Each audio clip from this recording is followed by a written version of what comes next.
All right. Good evening, everyone. We know it is late on Monday night, but we got things to do. It's a Monday. Y'all know how it is. Welcome. We're talking about sacred connections, deepening interfaith dialogue. I am welcoming with me my friend Imam Tariq El Amin. He is my brother. We have been through the trenches in CPE with Dr. Danny Bahuro. Shout That's out to Dr. Bahuro if she's out there anywhere. that's right. We met in CPE. And Mhm. we've been good friends ever since. So we have been interacting with one another, and we are bringing together two groups of people that the world says should not be talking. Mhm. So, Imam, would you let us know how you got into this sacred connection type of thing, and let us know what we are to expect from that when we meet on Saturday at Grant? That's right. That's right. Thank you so much, Reverend Latanja. First thing I'll say, so in addition to being the imam of Masjid Al Taqwa here on Chicago South Side, a lot of the work that I do outside of that is very much interfaith based. Um, and I also happen to be doing some work with ISPU, which is the Institute for Social Policy and Understanding.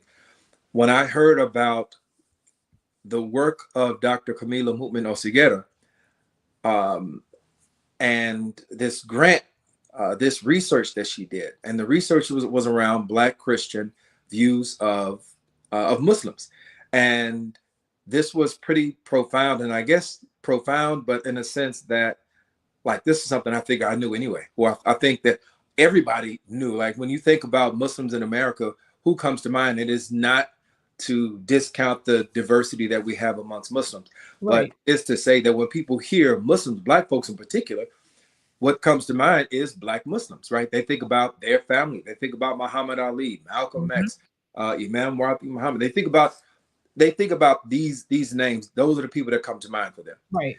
And when I heard that there was research that had been done that talked about one of the biggest things that came out of the research, that for our Christian family, our Black Christian family, there was a high level of familiarity. That means that we know Muslims, we recognize them, we can point them out, right? Right. Like I said, Right. my families, but there's a low level of knowledge. Hmm. And so I found that to be pretty telling. As a doctoral student myself, part of my research is based around how we interact in a public space. What do we know about each other? How does that impact us? Yeah. And yeah, so when I saw her research, I said, man, this is something. This is an opportunity for us to know more, and if we know more, we can do more. Right, absolutely. So I love for us to work from the same foundation and also the same definition of things. So when you think about interfaith in your everyday work, Mhm. not just at your faith home, but when you think about the definition of interfaith, what does that mean for you? So I'm going to go back to a very well known statement. Faith without works is what? It's Dead. dead, right? Mhm. So I always situate interfaith work with achieving an objective, with tackling a problem, with solving, with providing a solution.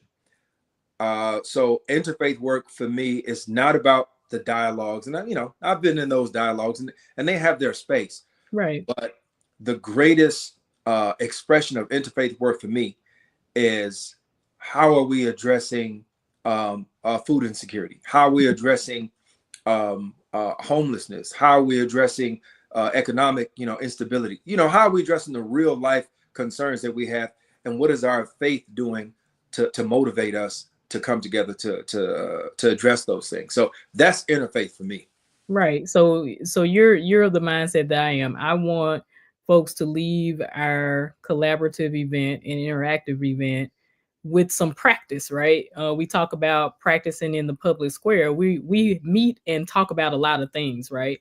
Mhm. So for you, interfaith is the doing of the thing, the collaboration together, putting our hands and feet together so that we can work and learn as we work together. I love that definition. because I think it shapes who we are. And in my experience, when you work alongside someone, you tend to get to know them better, right? I remember Dr. Camila asking us in the day of service, um, what do we know about our neighbor? Mm. And nobody in the room could say anything other than what you've already lifted up about what we may or may not know, right? And Right. the other thing that stuck out for me was the language that we use. Reverend Mishka and I, who's also a part of the panel, often talk about how we pray in chaplain settings, right? Hmm. And how we don't even think about what somebody else's language may be based on their faith. So even things like that are things that we neglect when we are interacting with one another. And Hmm. so the other question I have for you is, as we get ready for this event on Saturday, May 10th, we want everybody to be in the place. If you hadn't registered, please register for the event. Why do you think this moment in 2025, May 10th, is so important for us to be in unity and collaboration with one another between our faith communities? That is a great question. Um, and I'll say that historically, African Americans, Black folks, we have been the moral conscience of our nation. And that moral conscience was the bedrock for all of our resistance. It was the bedrock for our advocacy for the civil rights movement, which is a human rights movement, right? But we call it a civil rights movement. And I think we're at a point now where that same type of spirit, which was, this all these movements were animated by faith. It was animated by this belief that we were created with an inherent dignity that was being denied us. And we're at a particular point in time now where the tool or the strategy of division, I think it has played its course. And I think we are starting to see more and more that the justifications for our division are really, they only serve to keep us in a position where we are just grasping at straws, where we're not living at our fullest potential. We're not serving our communities. Our families are not they're not experiencing the vibrancy. We're not seeing one another with the type of love and mercy uh, that we hope, that we assume that God sees. Right. So No. yeah. So this is an opportunity, in my mind, it's an opportunity for us to reset, to reclaim our common human dignity, to see each other um, in our fullness, right? To get a better picture of what are the differences, and not look at those differences as reasons for us to shun one another, but to see them as to see hopefully to see some beauty in these differences, and to find some beauty in the similarities as well that we have. Yeah, I remember saying to you the other day when we were on your live that one of my professors at McCormick wrote a book called The Beginning of Differences, right?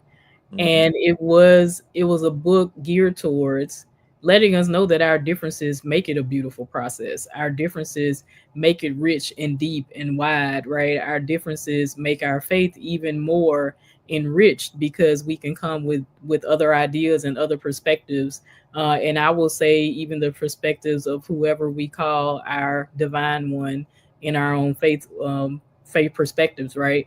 Mm-hmm. So it is an opportunity for us to come and have those conversations where we can't have them anywhere else, right? The church has been, like you said, the bedrock of our faith. Wonder what happened. I'm back. All right.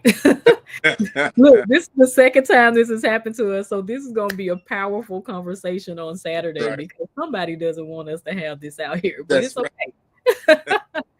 So lastly, I know we've been on here about 20 minutes, 9, 10 minutes now.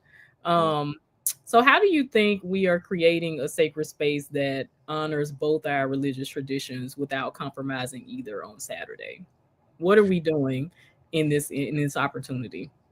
Reverend Latanja, I want to say, first of all, we are expecting people to come as they are, to come Mm, as their full and authentic self, without the expectation that you have to justify your belief or defend your belief.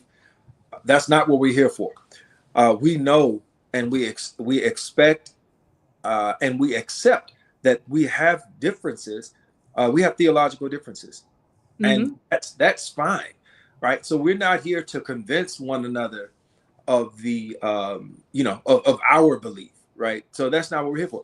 We're here so that we have a better understanding of what we believe and how that belief plays out in the social structures and systems, how our belief plays out for us in our family dynamics, right? Mm. I think we mentioned the other day we talked about black Christians. We know you got that Muslim cousin or uncle, whatever. What is don't put no swine on his plate, right? You know, he or she may they'll show up for Christmas dinner, but they don't have a gift for nobody. May or may not, right? It depends on the dynamics. Right, right. But this is a safe space first Mm. and foremost. It's a space where questions can be answered. It is a space where we do the um, we do the work of really shining a light inward Yes. and asking questions of ourselves. And I'll close with this. One of my mentors told me, he says, the quality of your life is dependent upon the quality of the questions that you ask. Mm. And when we stop asking questions, we put a lid on the possibility, the beauty, right, the fullness of our own lives.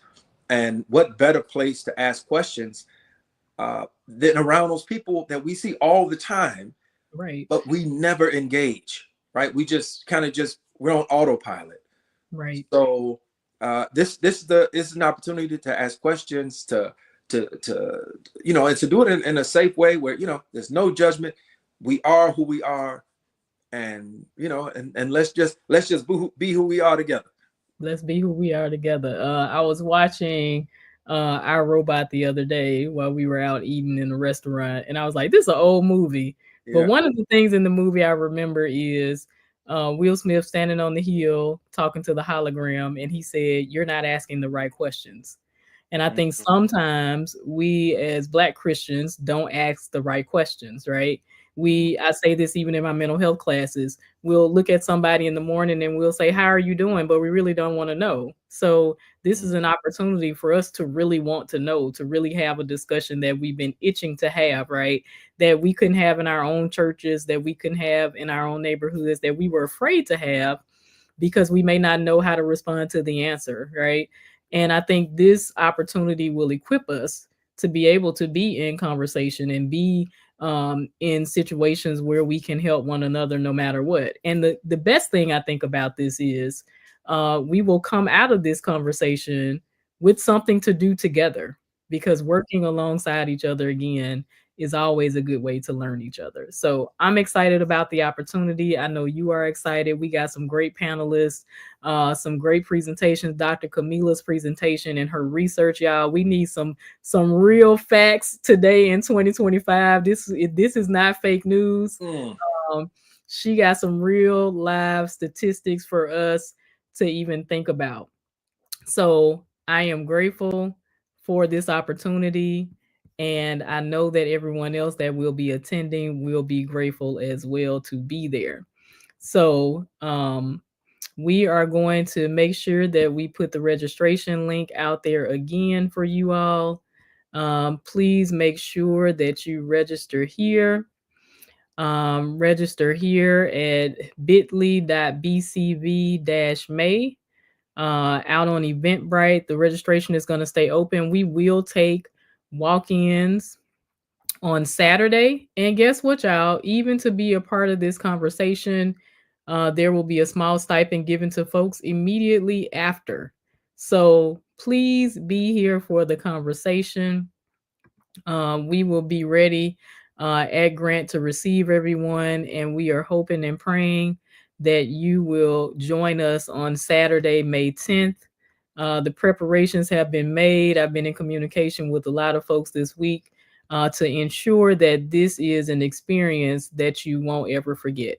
So please come, register for this Sacred Connection conversation, interfaith dialogue. We want to make sure that the Christian folks are in the house. I know we are not used to having these types of conversations, but there will be some interaction. You won't just be sitting in the room being lectured to all day. We want to make sure that you are interacting, eating some good food, getting some snacks, and even having an opportunity for an exhibit so you can see the things that define who we are as Christians and also who Muslim people are as well. So come join us on Saturday, May 10th from 10 a.m. to 4 p.m., 3 p.m. at the latest, so that we can have a great conversation on Saturday. If you haven't registered, the registration link is there, and we look forward to seeing you on Saturday morning. If you have any questions, contact the church, Grant Memorial AME Church, Grant AME Church Chicago. We are looking forward to hosting you all on Saturday, May 10th. Have a great evening, everyone.